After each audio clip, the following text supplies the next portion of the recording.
Good day everyone, especially to my instructor, Mr. Anthony Gavali, sir. Good morning. So, in this video reporting, I'm going to tackle some topics or chapters of the book Forensic Chemistry and Toxiology, authored by Arlene M. Dasil Cañete. So, chapter 6. So, drug defined. Drug defines a chemical substance brings about physiological, behavioral, and psychological change in the person taking it. So, all medicine are drugs, but not all drugs are medicine drugs. So, a medicinal drug is a substance which taken into the human body cures illness and relieves signs and symptoms of the disease. Next, dangerous drugs. Dangerous drugs is a substance affecting the general nervous system which, taken into the human body, brings about physical, emotional, or behavioral change into the person taking it. And drug abuse. Any non-medical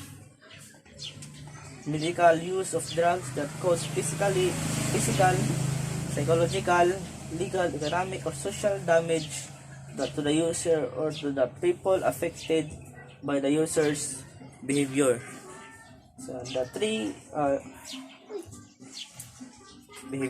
behavior. So abuse really refers to illegal drugs, but may also be applicable to drugs that are available legally, such as prescribed medication and certain over-counter medication. So you have two classification of drugs, the natural drugs and the synthetic drugs. So, according to origin, natural drugs are secondary metabolic products of plants and other living systems that may isolated by extraction. Example, raw opium, marijuana, coca bush.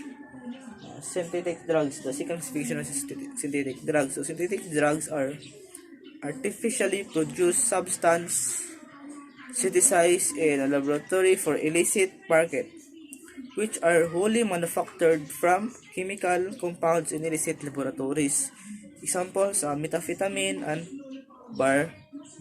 barbiturates. According to legal classification, RA 9165 Comprehensive Dangerous Drugs Act of 2002, B Presidential Decree 1619, or the volatile substance.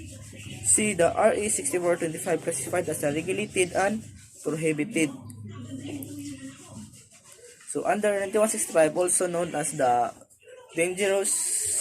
Comprehensive Dangerous Drugs Act of 2002, the term prohibited and regulated was changed into dangerous drugs with the following classification. Immediate precursors. A chemical substance used in clandestine manufacturing process become incorporated in full part into final molecules of substance under international control. As reagent or solvent in the illegal manufacture of controlled substance, narcotic type, and designer. According to international classification, narcotic substance, psychotropic substance, and designer drugs. So, according to pharmacological classification, or the effects of the drugs, we have the stimulants, hallucination, depressants, and inhalants. So, stimulants are drugs which increase alertness of physical disposition. So, example, amphetamine. So, the street name, eye opener, lead poppers, pill peepers, pip pills, uppers, or hearts. So, what it is? So, reduce appetite, relieve mental depression, comfort, fatigue, and sleepiness. How taken? So, orally as tablet or capsule.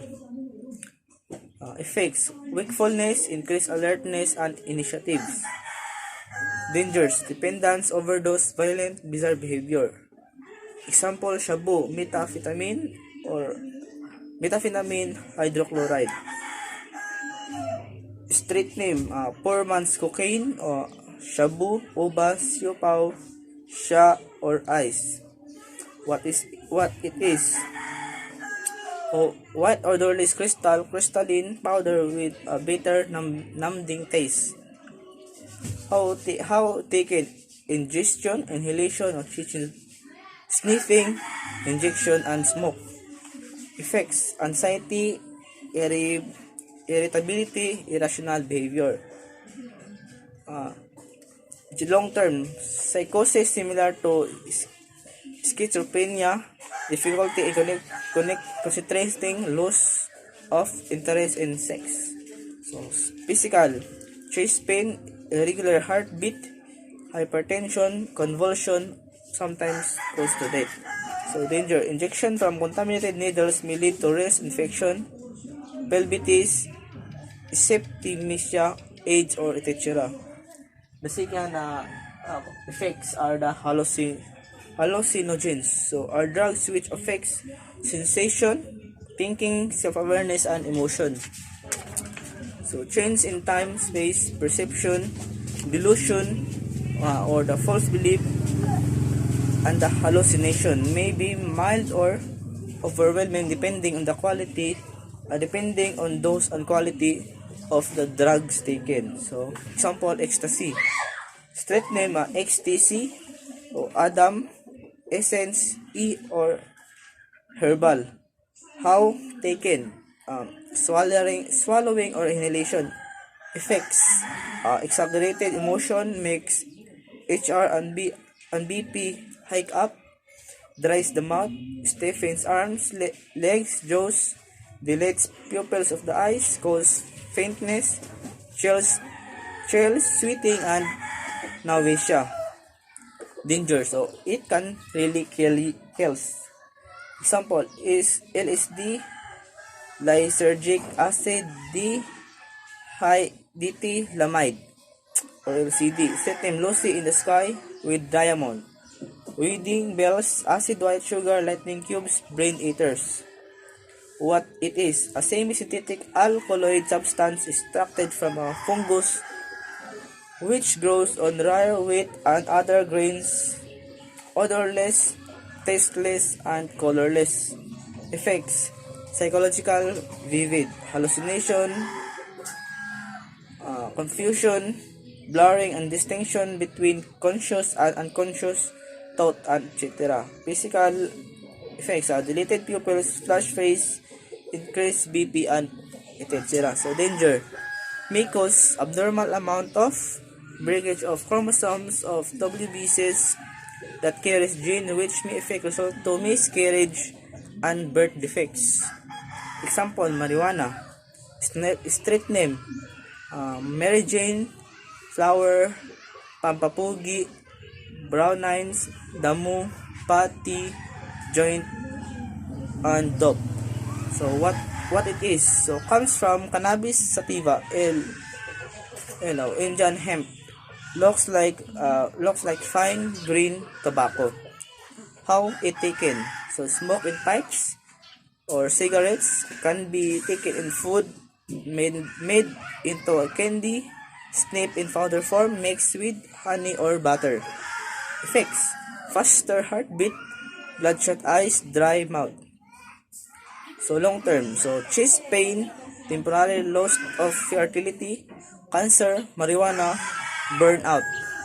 So dangers: slow down users' mental and psychomotor activities. Long-term use may lead to psychological dependence, may lead to cancer. So the third effect is the depressants. So types of depressants are drugs which depress or lower the function of central nervous system. So we have three types of depressant: the narcotics, tranquilizers, and inhalants. Tranquilizer and sedatives and hypnotics. So, first, type of depression, the narcotics. Narcotics is drugs which induce sleeps, hypnotics or stupor, and relieve pain, or analgesics. So, sometimes that soothes or cause a sensation of mental numbness. This includes opium, opiates, heroin, morphine, and codeine. The second is tranquilizer. So, tranquilizer is a substance that reduces anxiety, ease tension, and relax muscles. The third, the sedatives and hypnotics can calm nerves, reduce tension, and induce sleep. Example, barbiturates and alcohol. The last is according to the classification of effects is the inhalants. These are any liquid, solid, or mixed substance that have property of releasing toxic or psychoactive vapors or fanners. Example, solvent, glue, gasoline, kerosene, paint, thinner, naphthalene. So what are considered dangerous drugs? So dangerous drugs is a substance affecting the central nervous system which taken into the human body brings about physical, emotional, or behavioral change on a person taking it. So it is a substance which taken into the human body alters mood, perception, feeling, and behavior. So under Public Act 6425, otherwise known as the Dangerous Drugs Act of 1972, Dangerous Drugs Act are prohibited drugs, regulated drugs, and volatile drugs. So what is prohibited drugs? So prohibited drugs, which includes opium and its active components and derivatives such as heroin and morphine, coca leaf and its derivative, principally cocaine, and alpha and beta eucaine, hallucinogenic drugs such as mescaline, lysergic acid, diethylamide, or also known LSD, and other substances producing similar effects. Indian hemp and its derivatives, all preparation made from all the foregoing and other drugs and chemical perceptions. So, whether natural or synthetic, with the physiological effects of a narcotic or hallucinogenic acid and hallucinogenic drugs, as amended by BP 179, dated March 2, 1982. The second is the regulated drug. So, regulated drug, which includes self-inducing sedatives such as secobarbital, pentobarbital, amobarbital, and any other drug which contains salt or a derivative of salt or barbituric acid. Any salt, isomer, or salt of an isomer or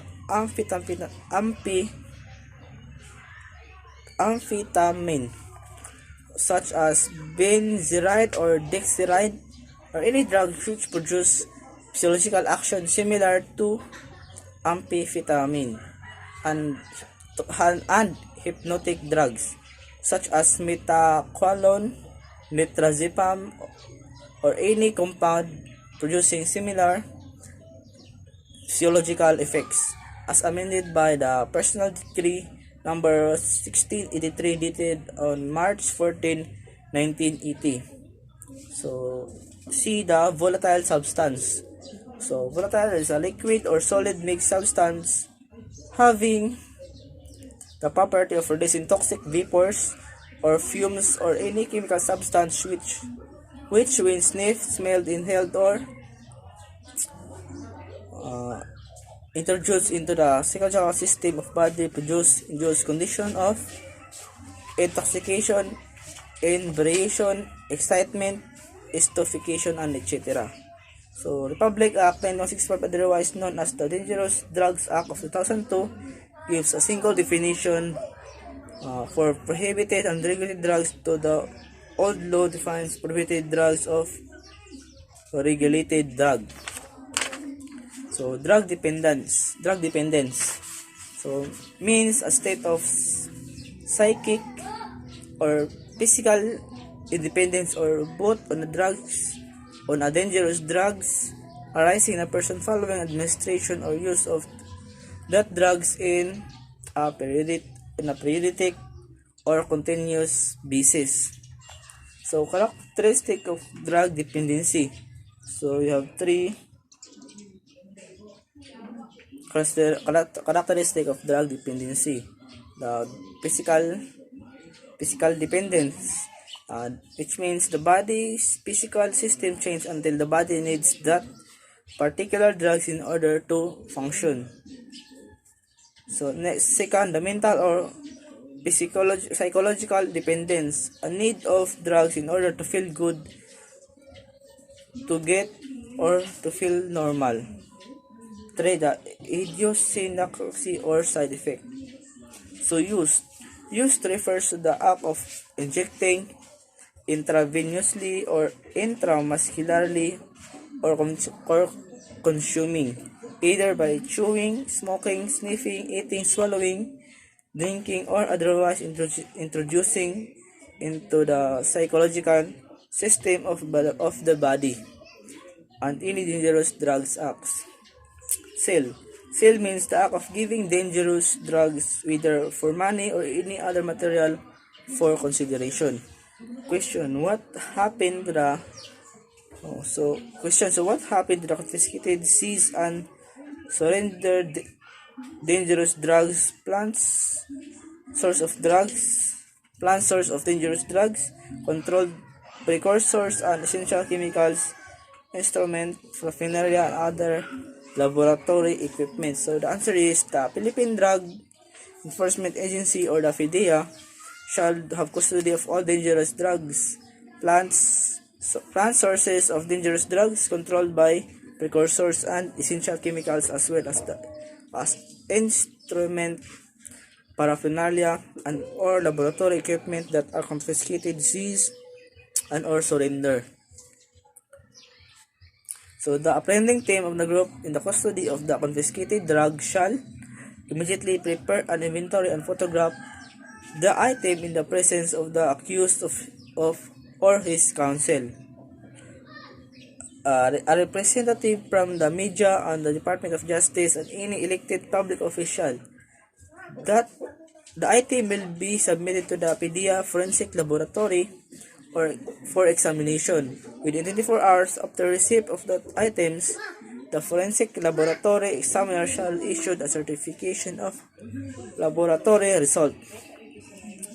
So, the court shall conduct an ocular inspection of the confiscated item within 72 hours after the filing of the criminal case. The PDEA shall then destroy or burn the items in the presence of the accused, representative from the media and DOJ, civil society groups, and any elected official. However, a representative sample shall be retained. After the judgment has been rendered in the criminal case, the trial prosecutor shall inform the Dangerous Drugs Board that the case has been terminated and ask permission from the court to turn over the representative sample to the PDEA.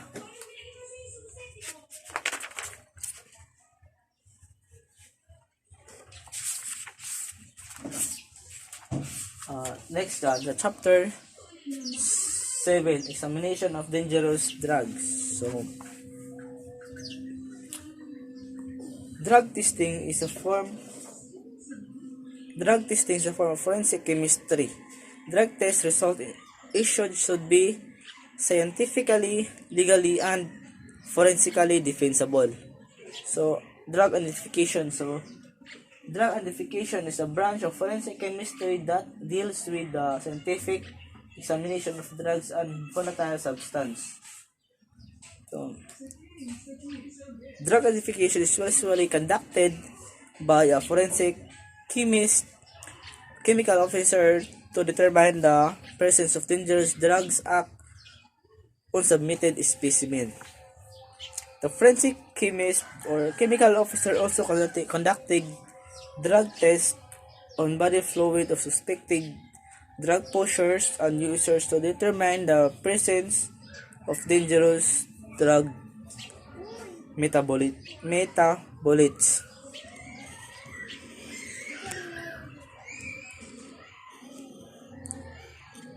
Paraphernalia, like smoking pipes. So what is paraphernalia? Like smoking pipes, toaster, and aluminum foil should be submitted for examination to determine the presence of dangerous drugs. Forms of dangerous drugs. So, drugs are various forms which include tablets, capsules, liquid, powder, brick, or discs of marijuana, crushed leaves, and uprooted plant. So, we have two methods of examination of the dangerous drugs, the qualitative examination and the quantitative examination. So, step in common to qualitative and quantitative mission is of the selection of method, physical test, sampling, sample preparation, chemical test, confirmatory examination, calculation and interpretation of dates, drawing of conclusion, and writing a report. So,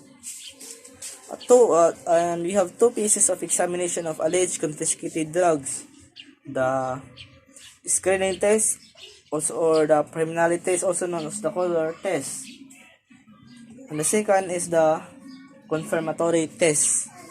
So, what is screening test or the preliminary test, or also known as the color test? So, this is a test. This test is non-specific and preliminary in nature. It is employed to reduce the family or group of drugs to small and manageable number. So, screening test includes a series of color tests producing characteristic colors for each family groups of drugs.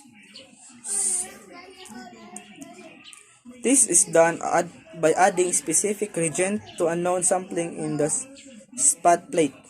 Screening test is quite simple to perform even by investigators in the field. As a matter of fact, the field test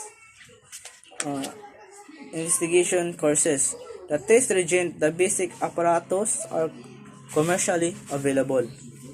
So, color reaction. So, upon addition of specific reagents to a sample of dangerous drugs, a specific color reaction is produced as a cannabis. So, Doquines leaving colored violet or fast blue result to the purple red. So, cocaine, cobalt thiocyanate test or CT test. In a result is colored blue. The Scott test or modified CT test reagent 1 is the colored blue, and the reagent 2 is colored pink, and reagent 3 is produced by colored blue. So Wagner test that is equal to brown, a specific test for cocaine. So Diaz-Pam, Zimmermann test reddish purple or pink. Some benzodiazine derivative do not give colors which in this test.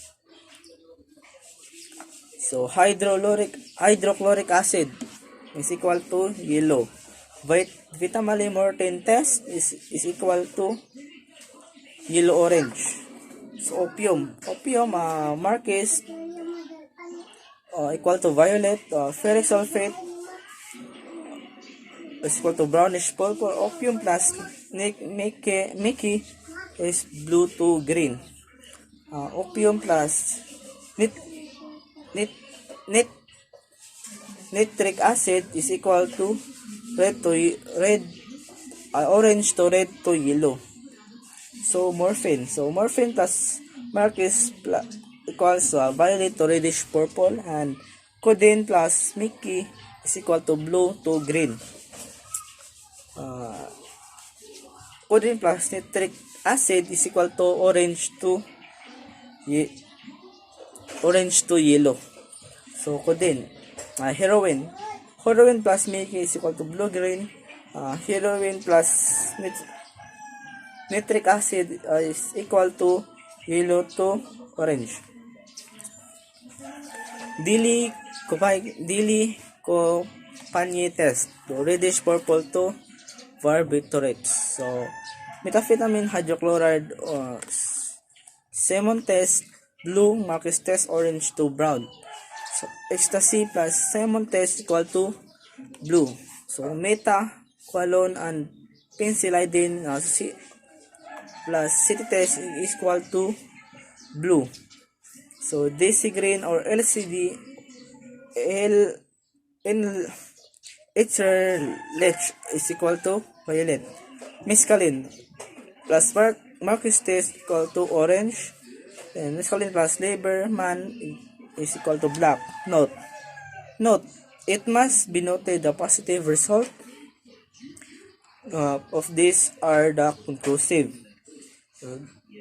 There are substances that may give some positive color reactions upon addition of specific reagent. Hence, confirmatory test must be performed by the forensic chemist, chemical officer on the case to establish the presence of identification of the dangerous drugs. It must also be noted that only those specimens that yield presumptive positive result are subject to confirmatory test in order to confirm if the positive result of the screening test is really positive. On the second phase of examination of the alleged confirmed dangerous drug acts is the confirmatory test. So, confirmatory test is a test method employed to confirm the result of the screening or preliminary test. This involves the application of the analytical procedures to identify the presence of specific drugs or metabolites. This is independent of screening tests and which use techniques and chemical principles different from the initial test in order to ensure the reliability and accuracy. So, chromatography is the process of separating mixtures and comparing the migration of each component with standards. Some chromatographic techniques includes gas chromatography, thin layer chromatography, and the high pressure liquid chromatography. So what is gas chromatography? So it is the separate technique. The mobile phase is a gas. Separation is based on the difference in migration rates among sample components. So, spectroscopy, a confirmatory method whereby light is used to identify the sample specimen. For transform infrared spectroscopy, or also known as FTIR, used for identification of pure organic substance, identifies organic substance, particularly dangerous drugs and explosive ingredients based on their characteristic functions groups in Lamia term of resulting spectrum could be referred as the fingerprints of the substance.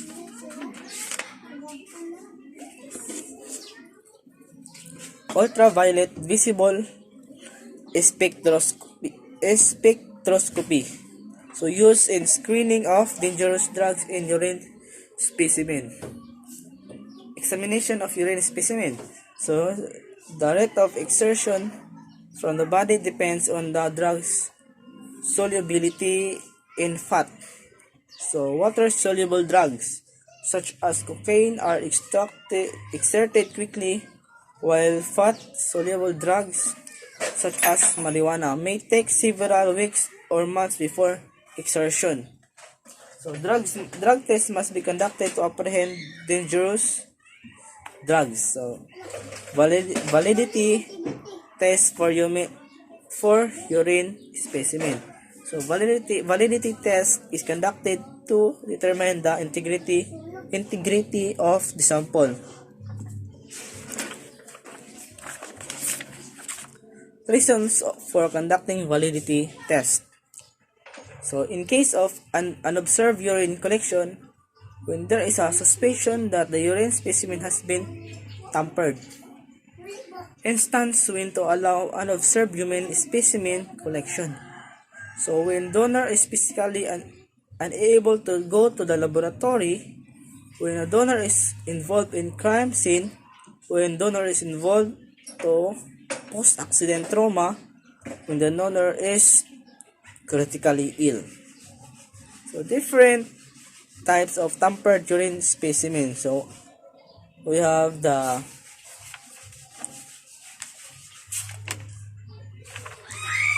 three different types of tampered urine specimen: the adulterated, diluted, and substituted. So adulterated is a specimen containing either a substance that is not normal, constituent for the type specimen containing an endogenous substance at the concentration that is not a normal psychological concentration. So the second is the diluted, refers to the specimen with less than normal psychological constituents. The third, the substituted, a specimen which has been derived from through switching or replacement of the original sample. Way to adulterate urine sample. So addition of salt, addition of juice, addition of detergent, addition of bleach, and other oxidizing adulterants. And the last is addition of illicit drugs. Ways to substitute a urine sample. So urine from friends or another person not using drugs may be held as a substitute specimen. Replace with other substance similar in urine appearance. So ways to dilute a urine specimen. So internal dilution and the external dilution. So internal dilution is intake of plenty of waters before collection of herbal tea on etc. So the external dilution is addition of water to the previously collected urine. Parameters for validity test. So initial validity test. Physical characteristics such as color, odor, and etc. So initial validity test must the characteristic of the physical characteristic such as color, etc., volume, temperature, pH, specific gravity. So confirmatory validity test.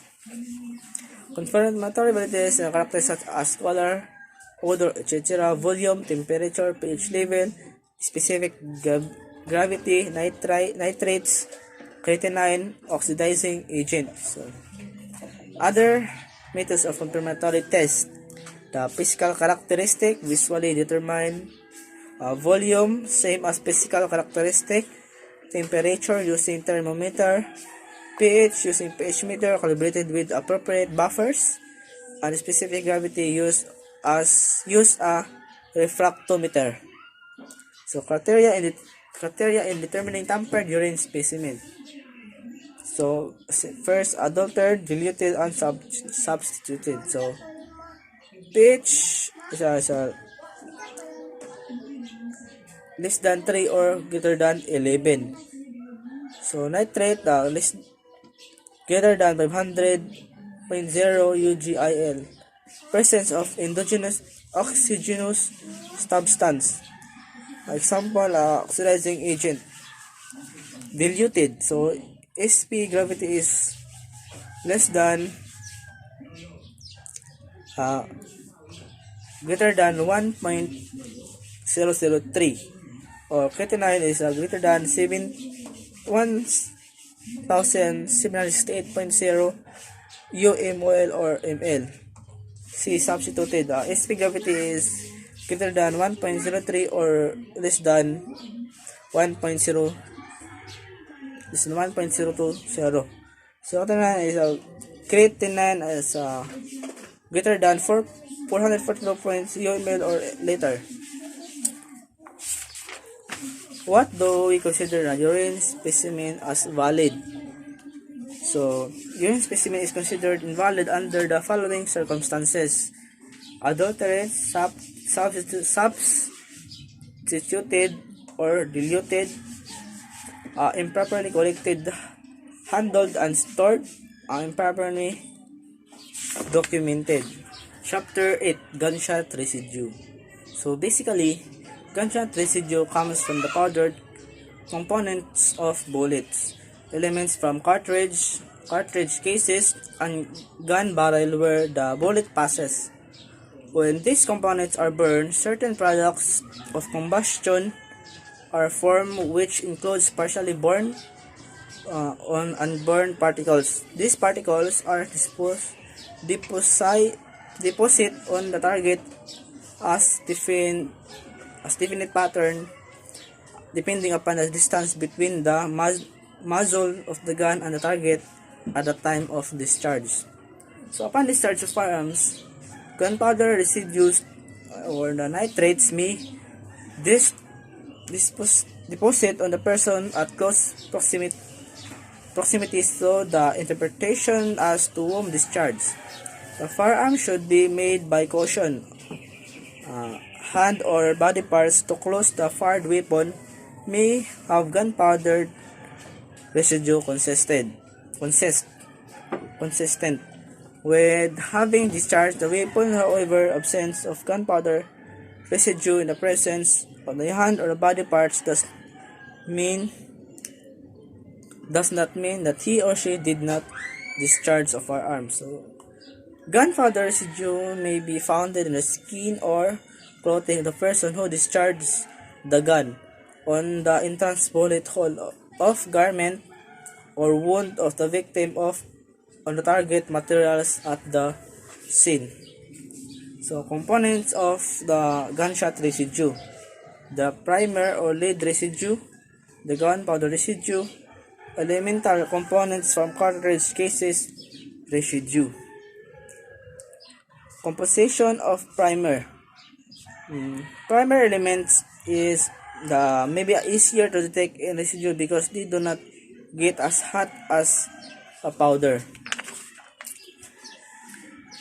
Major primer elemental composition: lead. Major primer elemental composition is lead, barium, antimony. So, trace elements: aluminum, sulfur, tin, calcium, potassium, chlorine, or silicon. Inorganic compounds: so you have the mercury, fulminates present in the ammunition manufactured in the Eastern Europe and used in Middle East. So, in addition, this residue gradually adhere to the discharged bullets. Thus primary residue can be found in targets or wounds are considerable distance from the nozzle up to 200 meters. So, composition of gunpowder. So, gunpowder contains up to 23 organic compounds according to the FBI study. So, the nitrocellulose nitrocellulose is virtually always present along with the nitrate and nitrogen containing compounds such as diethylamine or DPE stabilizer in the gunpowder. Types of gunpowder. You have three types of gunpowder: the single base, double base, and the triple base. So single base, when the basic ingredient is nitrocellulose. The double base, nitrocellulose plus 1 to 40% of the nitrocellulose and nitroglycerin. The triple base, nitrocellulose plus nitroglycerin plus nitroguanidine.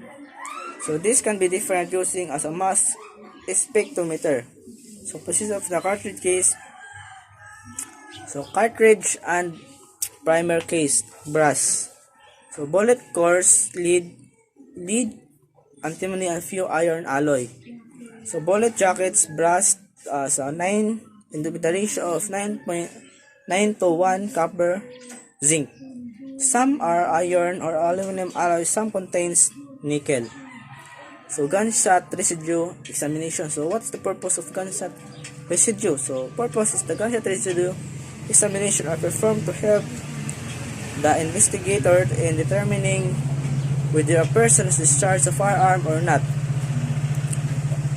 Whether a firearm was discharged or not, and the possible gunshot range or the distance of the shooter to the victim. The firearms and the clothing of the victim must be examined to determine the presence of the gunpowder nitrates. The powder used is in the ammunition of the small firearms. So there are two types of powder used in the ammunition of small firearms. These are the black powder and the smokeless powder. So black powder consists of a mixture of carbon, also known as charcoal, so sulfur and potassium nitrate. This mixture is used in the igniter in a smokeless gun propellant.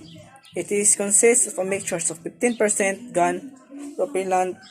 Consists of the mixtures of charcoal, 15% of charcoal, 10% of sulfur, and 75% of potassium nitrates. So aluminum is used added to enhance the burning property.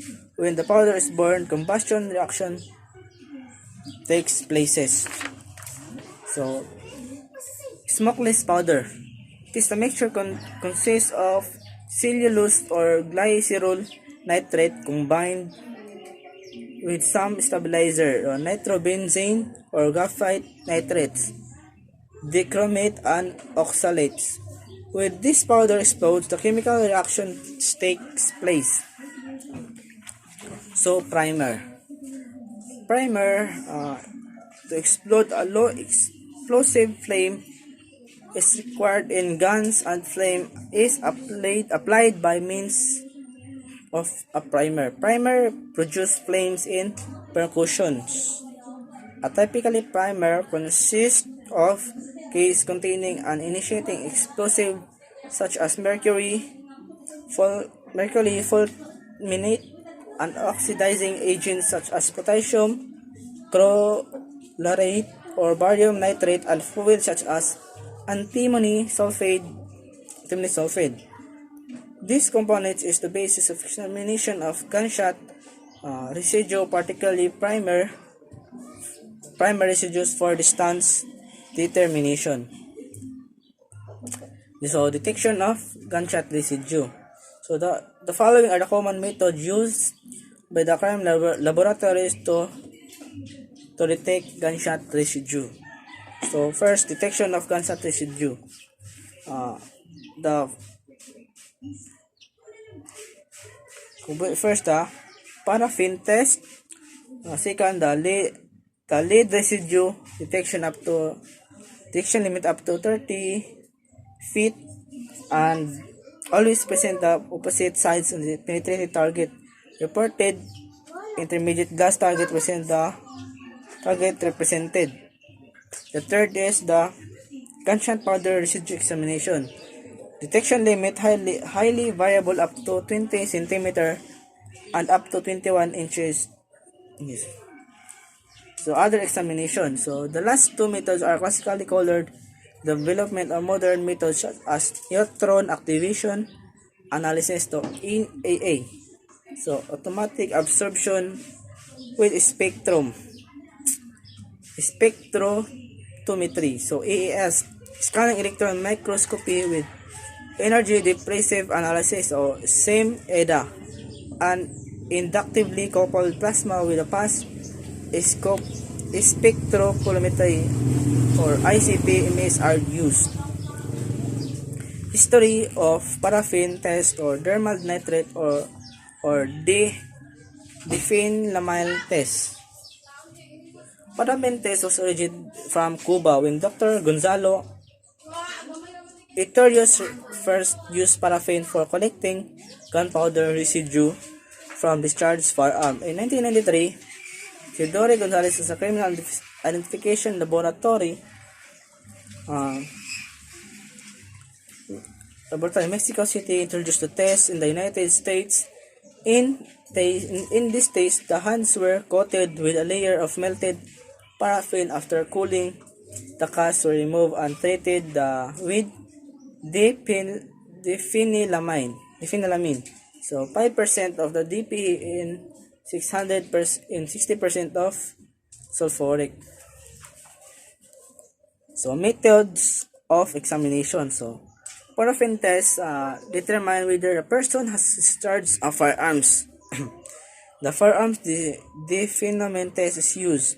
The basis of the test is the presence of nitrates when a gunpowder residue. When a warm melted paraffin wax is applied on the hands of the alleged shooter, it will cause the pores of the skin to open, the exude the particles of the gunpowder residue. Gunpowder residue are being extracted by the paraffin cast with the use of the melted paraffin wax and will appear as blue speck when diphenylamine reagents or DPR brevity is added on the cast. So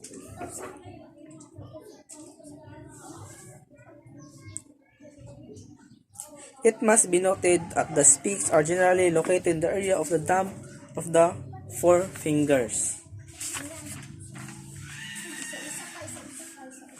Note, so the blue colors that appears indicate the reaction of the nitrates which penhensine reagent does nitrates from other substance similar to nitrate known as the oxidizer will also create the reagent in the same way.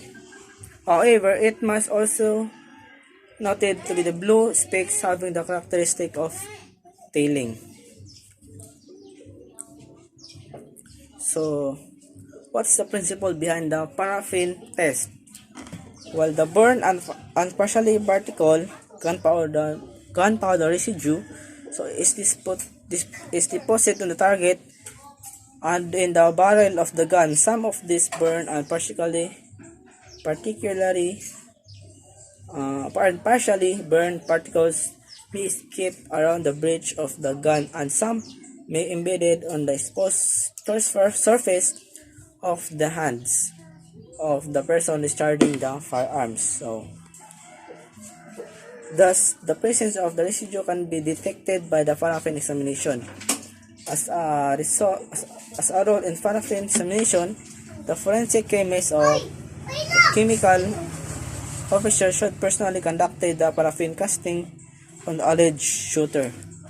However, in the competent laboratory, the technician under the supervision of the examiner on case may also perform the paraffin casting, but this is the forensic chemist or the chemistry officer or chemical officer who should examine the paraffin cast taken on both hands of the alleged shooter to determine the presence of gunpowder nitrates. Paraffin casting of the alleged shooter shall be done within 72 hours from the time of the alleged shooting incident. No person shall be subjected to paraffin casting after the lapse of the specific period. So taking off paraffin cast. So materials and apparatus. The paraffin wax, absorbent cotton, bond paper, burner, beaker or casserole, and tongue.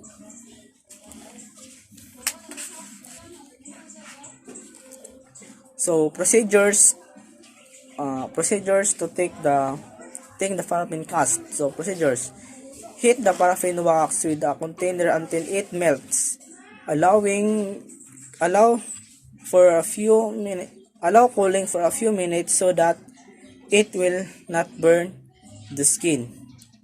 So let the subject wash his hands with water without using any soap or detergent. Wipe the hands of the subject with a clean absorbent cotton.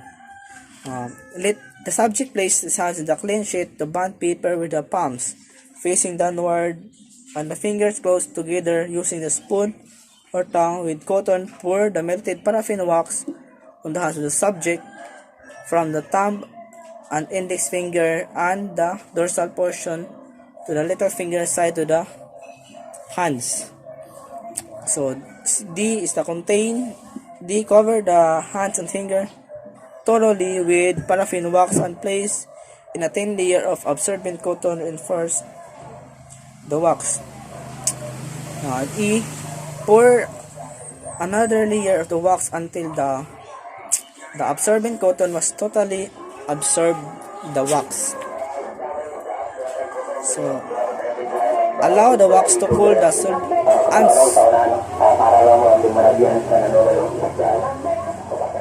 F. Allow the wax to cool and solidify before peeling them off. G. When cool, direct the subject to move his fingers first and slowly moving his hands out of the cast. H. Place on the bond paper and case number. Name the subject, time and date, technician who take the witness to label the right and left hand. So place another bond paper on the top of the paraffin cast and staples together. So place another G. Place the paraffin cast inside the envelope for the box of the preservation.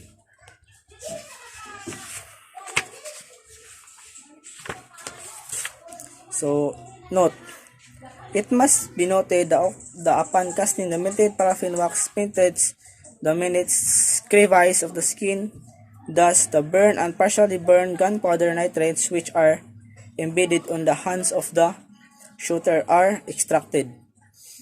Upon application of the DPE reagent on the paraffin cast, the appearance of the tailing deep blue specks indicates the presence of the gunpowder nitrates. So, paraffin wax. So, what is paraffin wax? Paraffin wax is a white, translucent, tasteless, odorless solid consisting of a mixture of the solid hydrocarbons of high molecular weights. It is insoluble in water and acids, and soluble in benzenes, negroin, warm alcohol, and chloroform, torphine, carbon disulfide, and olive oil. Combustible auto-ignition temperature at 473 Fahrenheit or 245 degrees Celsius. And that's all.